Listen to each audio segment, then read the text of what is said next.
Hello friends, हम बेटा relations and functions chapter पढ़ रहे हैं और ये चैप्टर का ये सेकंड लेक्चर है। ओके, तो फर्स्ट लेक्चर अगर आपने नहीं देखा तो पहले फर्स्ट लेक्चर देख लीजिए और फिर बाद में सेकंड लेक्चर देख लेना और प्लेलिस्ट में भी इसके सारे लेक्चर्स अवेलेबल हो जाएंगे। ठीक है, ओके।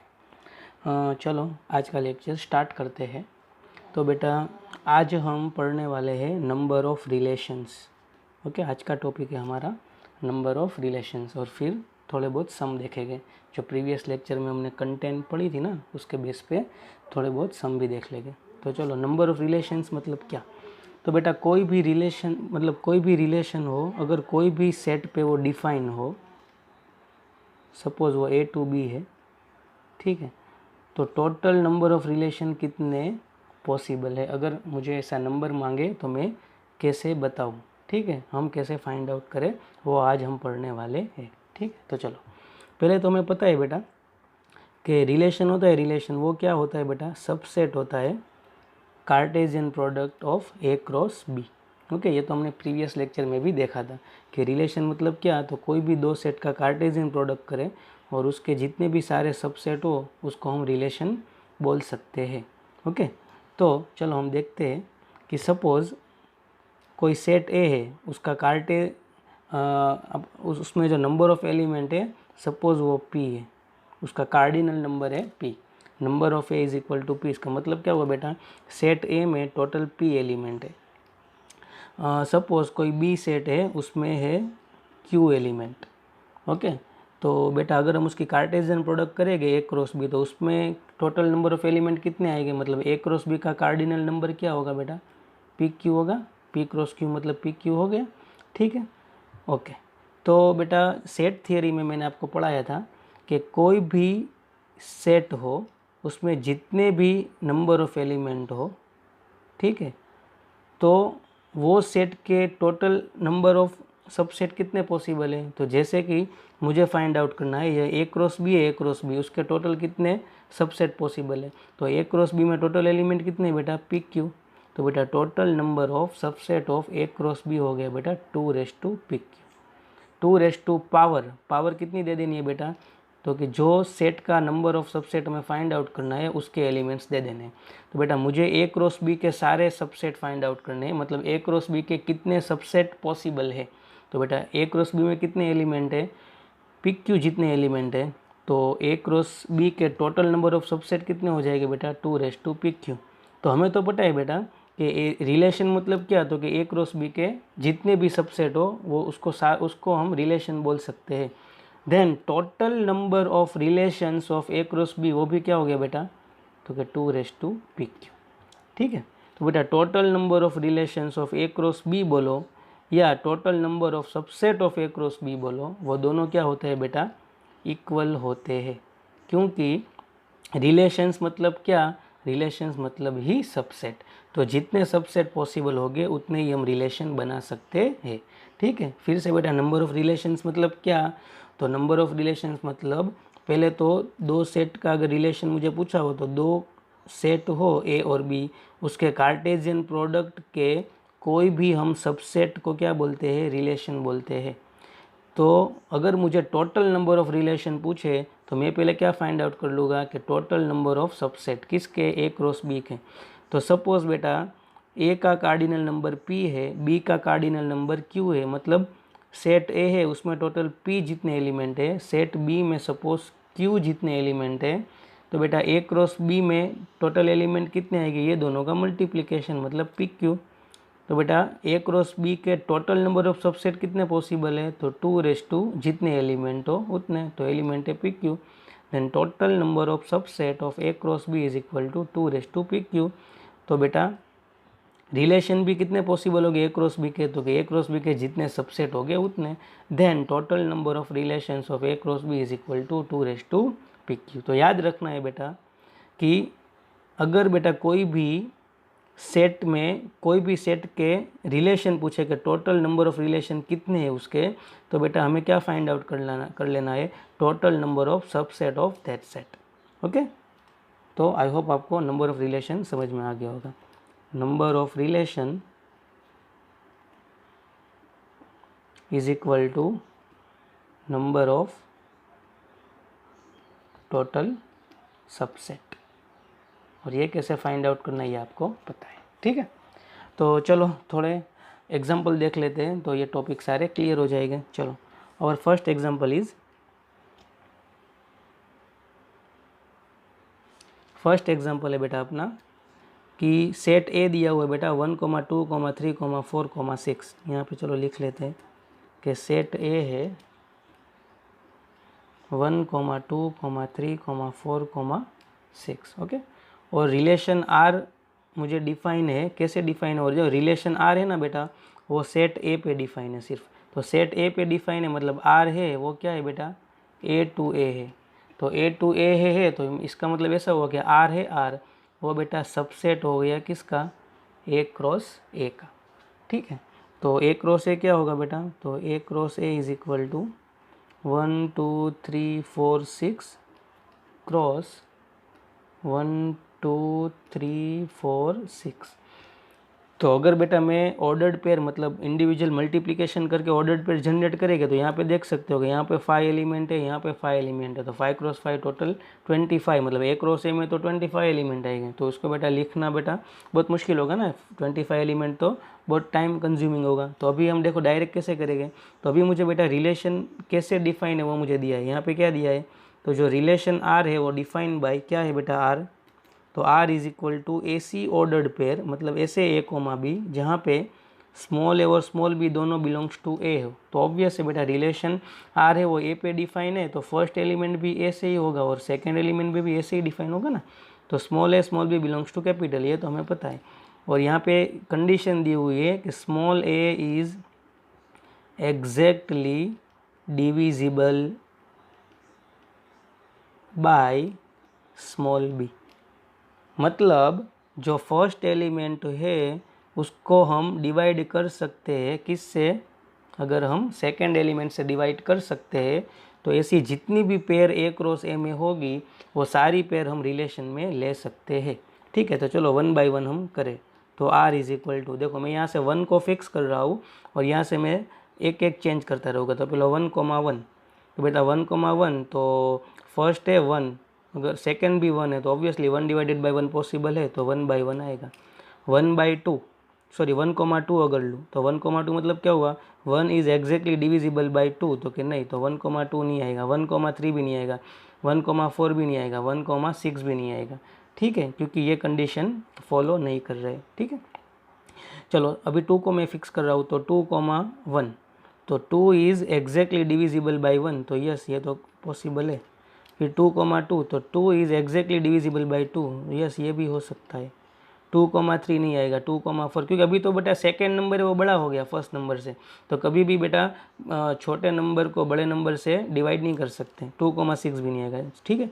चलो अभी हम 3 को फिक्स करते हैं, तो 3, 1 लूँ तो 3 इज़ एग्जैक्टली डिविजिबल बाई 1, तो यस पॉसिबल है।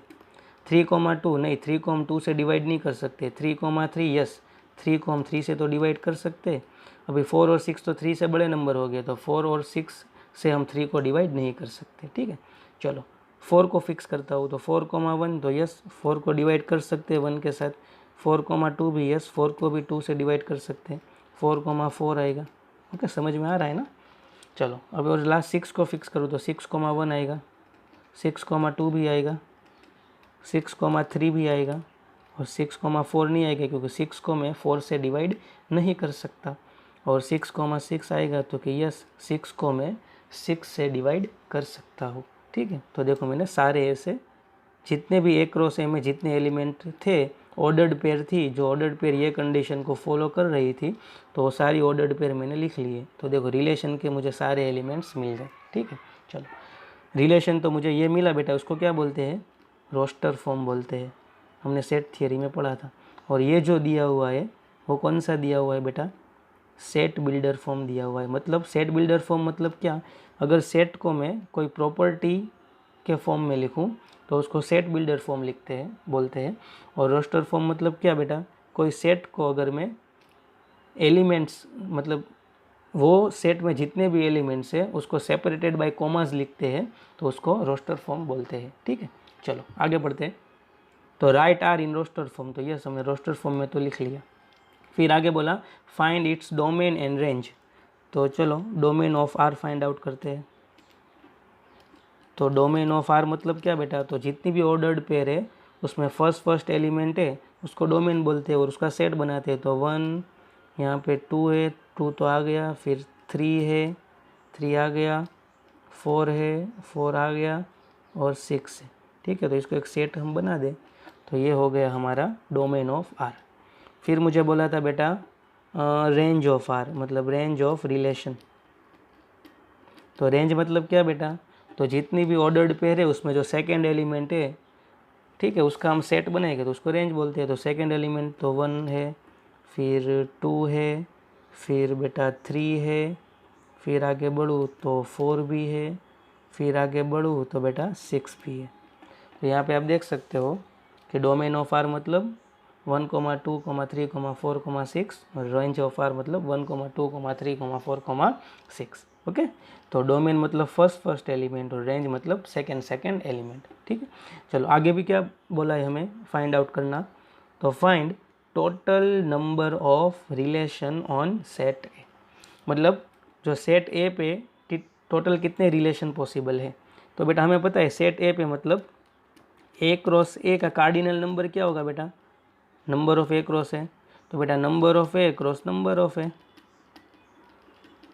तो नंबर ऑफ ए मतलब ए में कितने एलिमेंट थे, 1 2 3 4 5, तो ये भी 5 क्रॉस ये भी 5, तो 5 क्रॉस 5 25।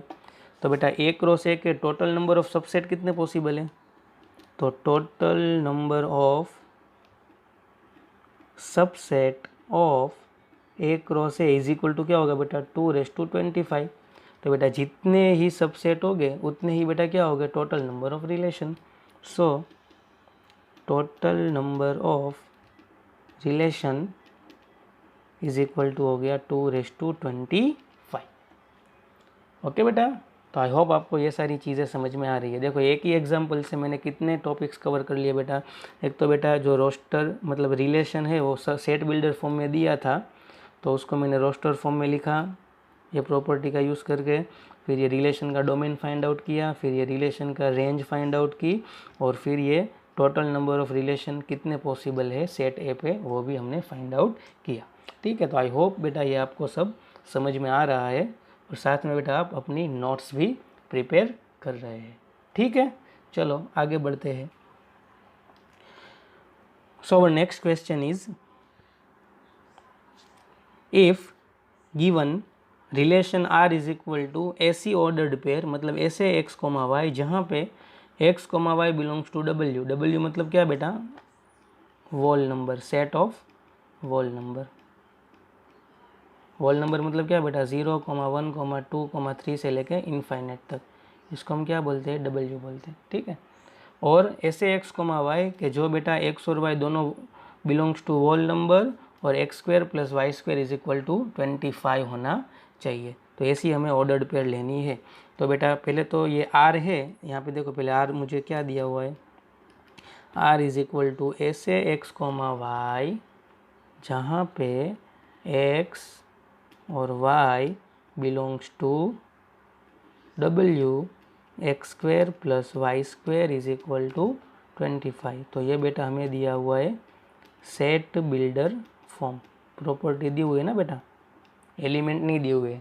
तो पहले मैं इसको क्या लिखता हूँ, तो कि मुझे डोमेन और रेंज फाइंड आउट करना है, तो पहले तो मैं उसको रोस्टर फॉर्म में लिख रहा हूँ। तो पहले हम देखो ऑर्डर्ड पेयर मैच करें, तो एक्स और वाई दोनों वॉल नंबर से है बेटा, तो मैं क्या फाइंड आउट कर रहा हूँ पहले, तो यहाँ पे देखो मैं क्या कर रहा हूँ कि पहले सबसे छोटा वॉल नंबर कौन सा है, 0। तो x इज इक्वल टू 0 में अगर मैं एक्सेप्ट करूँ तो ये कंडीशन दी हुई है, वहाँ पे 0 लिखूँ तो 0 plus y square is equal to 25 हो गया। 0 का स्क्वायर तो 0 ही होगा ना, तो y square is equal to 25। तो वाई इज इक्वल टू ऐसे तो प्लस और माइनस 5 होगा, लेकिन मुझे डब्ल्यू में से लेना है तो प्लस 5 लेंगे। तो देखो मुझे एक पेयर कौन सी मिल गई, 0,5 मिल गई। ठीक है, देखो एक एक में बढ़ा रहा हूँ। फिर मैं एक्स इज इक्वल टू अगर 1 लूँ तो ये जो कंडीशन दी हुई है वहाँ पे 1 रख ले रहा हूँ।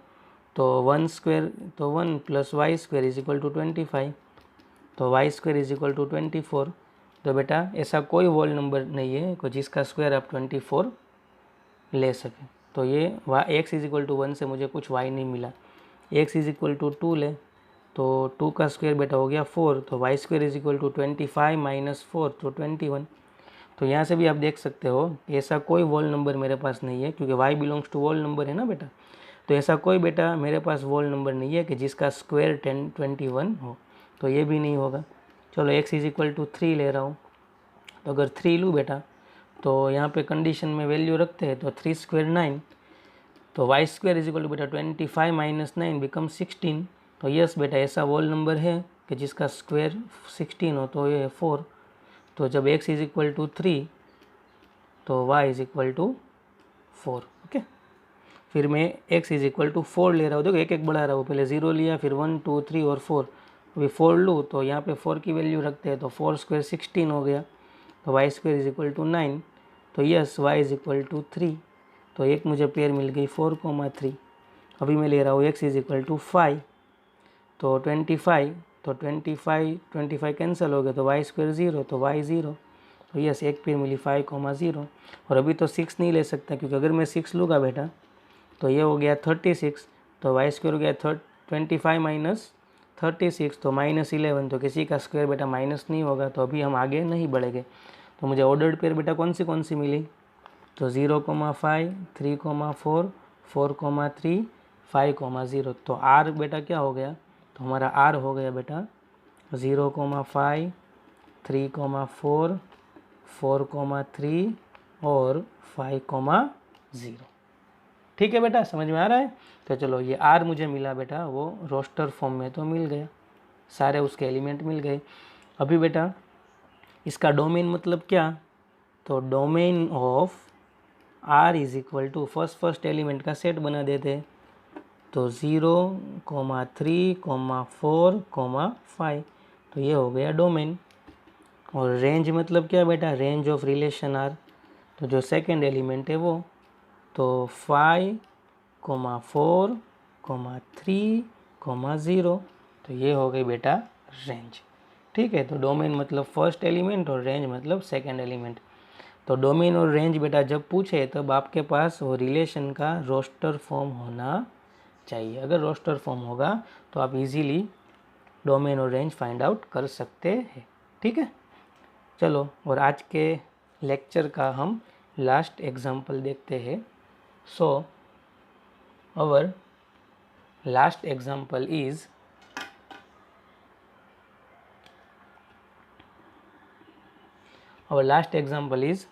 if r1 मतलब r1 बेटा एक रिलेशन ही है, ठीक है। r1 इज इक्वल टू ऐसे x कोमा वाई मतलब ऐसी पेयर जहाँ पे y is equal to 2x + 7 हो और x बिलोंग्स टू r हो, and x belongs to r मतलब रियल नंबर, और भी दिया है कि x है वो बेटा -5 और 5 के बीच में, मतलब 5 लेस देन और equal to x less than और इक्वल टू 5 हो। ठीक है, तो पहले तो चलो मुझे जो दिया हुआ है वो मैं लिख ले रहा हूँ। यहाँ पे r1 मुझे क्या दिया हुआ है कि ऐसे x कोमा वाई जहाँ पे y is equal to 2x + 7, फिर x बिलोंग्स टू r दिया हुआ है, और x बिलोंग्स टू r है बेटा रियल नंबर। तो मैं जो ये इनइक्वालिटी है उसको मैं इंटरवल का फॉर्म में लिखूँ, तो x बिलोंग्स टू है बेटा क्लोज इंटरवल -5 to 5। ओके, तो मुझे पूछा है then find the domain and range of r1। Okay, तो यहाँ पे आप देख सकते हो, देखो बहुत ट्रिकी क्वेश्चन है और बहुत इजी है। और रेंज मतलब क्या बेटा, तो पहले तो देखो आपको क्वेश्चन होगा कि सर पहले इसको रोस्टर फॉर्म में लिखें, तो आप देख सकते हो बेटा कि x है वो रियल नंबर है, और -5 और 5 के बीच में -5 और 5 भी ले सकते हैं बेटा। -5 और 5 के बीच में तो बेटा इनफाइनाइट रियल नंबर होते हैं।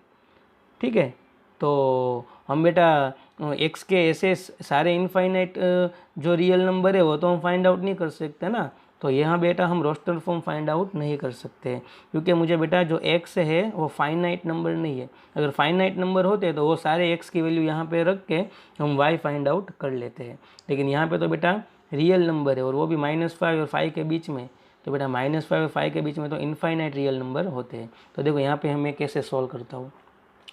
तो डोमेन मतलब क्या आपको तो पता है, डोमेन इज इक्वल टू क्या होता है बेटा, तो domain is equal to set of first element of R1, मतलब जो रिलेशन है उसके फर्स्ट एलिमेंट का सेट। तो फर्स्ट एलिमेंट तो बेटा x है, और आपको x की तो डायरेक्ट रेंज दी हुई है ना, क्या है बेटा, तो आपको तो पता है कि x बिलोंग्स टू क्या है, -5 to 5। तो ऑब्वियस है बेटा डोमेन क्या हो गया, तो डोमेन भी आपका हो गया, डोमेन इज इक्वल टू जो x की जितनी वैल्यू -5 to 5।